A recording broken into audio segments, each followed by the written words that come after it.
galerinha, eu sou a professora Ana Paula e eu criei esse canal pra gente falar sobre química. Se inscreve aqui embaixo, deixa suas sugestões, dúvidas e curiosidades. Dá um joinha e vem química comigo!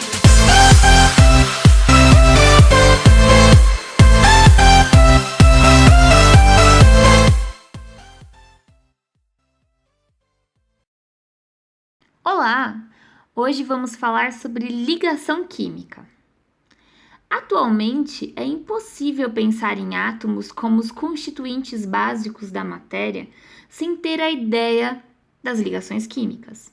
Afinal, como explicar que os átomos, porções tão limitadas da matéria, podem formar as substâncias que são observadas no mundo macroscópico, no nosso dia a dia?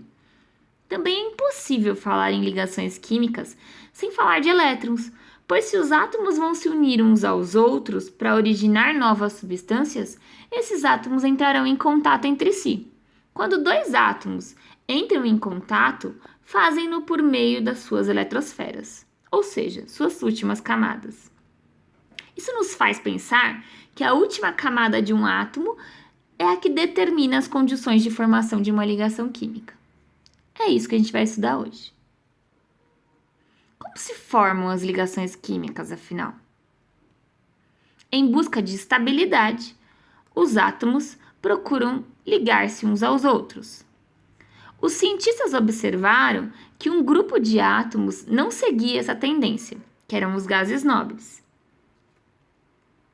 Percebeu-se que todos os gases do grupo 18, que são os gases nobres da tabela periódica, exceto o gás hélio, possuem 8 elétrons em sua última camada. Como esses gases pareciam não formar ligação uns com os outros, eles foram chamados de gases nobres pelos cientistas. Nesse diagrama, que tem o eixo energia e o eixo distância entre os átomos, por meio dele é possível entender as ligações químicas. Na natureza, as substâncias buscam um estado energético mais estável, ou seja, de menor energia. Quando a distância entre os átomos é grande, ou seja, eles não estão fazendo uma ligação química, eles são pouco estáveis, têm menor estabilidade e têm uma alta energia. Quando esses átomos eles se aproximam, formando as ligações químicas, esse conjuntinho de átomos, dessas substâncias, vão ser mais estáveis e vão ter menos energia. A teoria do octeto diz que um átomo, para adquirir estabilidade, tende a combinar-se de modo a ter, cada um, 8 elétrons na sua camada de valência, última camada, ficando com a mesma configuração de um gás nobre. Vale ressaltar que muitos átomos adquirem a estabilidade eletrônica ficando somente com 2 elétrons na camada K, como é o caso do gás hélio, do hidrogênio, do lítio.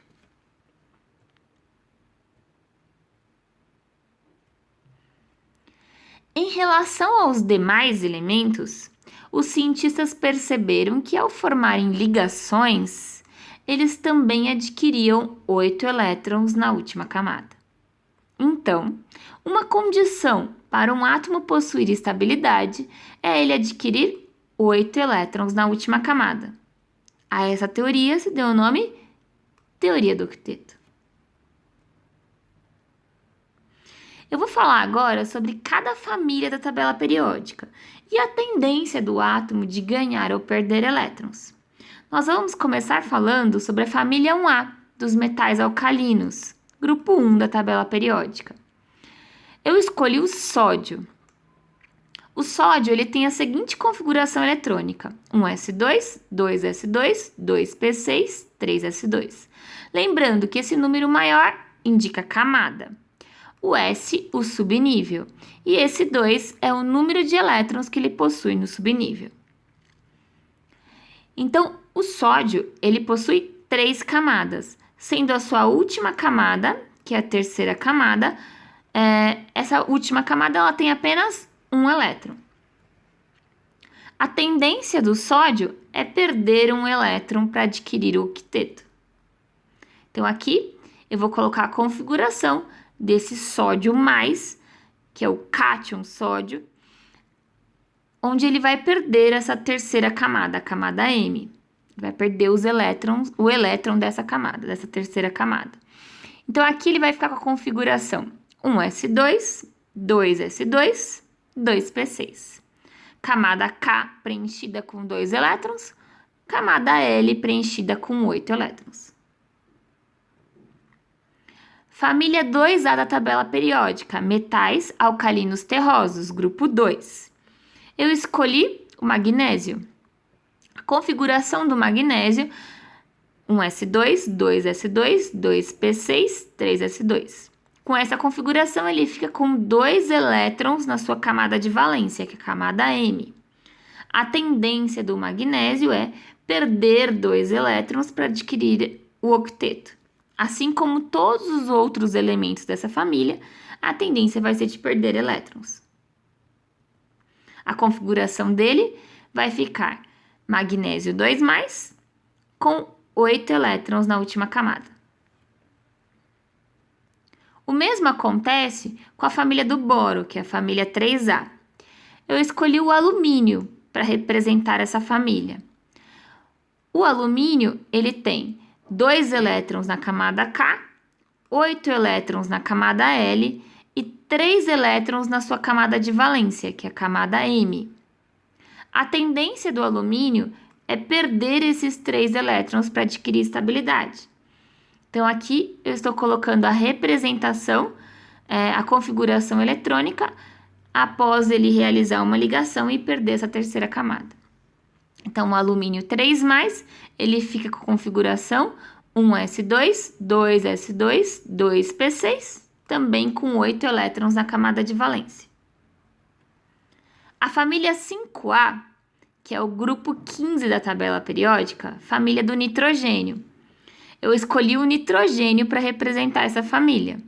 A configuração do nitrogênio nos mostra que o nitrogênio tem a camada L com 5 elétrons. Então, o nitrogênio tem 5 elétrons na sua última camada, assim como todos os outros elementos da família 5A. A tendência do nitrogênio é ganhar 3 elétrons. Então, vejam, família 1A, 2A e 3A tem tendência de perder elétrons. A família 5A, 6A e 7A tem a tendência de ganhar elétrons. No caso da família 5A, o nitrogênio, que está representando essa família, tem tendência de ganhar 3 elétrons para adquirir estabilidade. A configuração do nitrogênio vai ficar nitrogênio 3-, é um ânion, com 8 elétrons na sua segunda camada, que é a última camada do nitrogênio. Família 6A. Na família 6A, que é a família dos calcogênios, eu escolhi para representar essa família o oxigênio.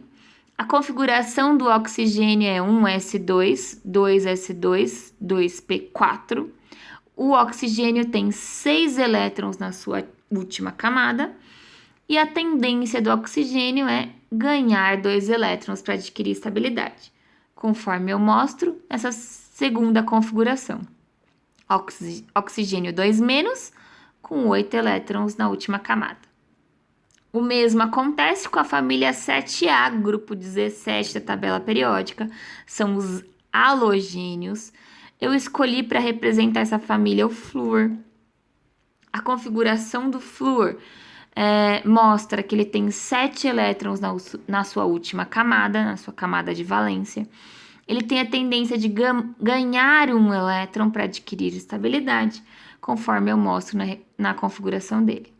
Então, repetindo, família 1A, 2A, 3A, os metais da tabela periódica, eles têm tendência a perder elétrons. Famílias 5A, 6A e 7A têm tendência a ganhar elétrons. Todos, para formar ligações químicas, vão ter 8 elétrons na sua última camada. Espero que vocês tenham gostado. Qualquer dúvida, escreve aqui embaixo Inscrevam-se no meu canal e vem químicar comigo.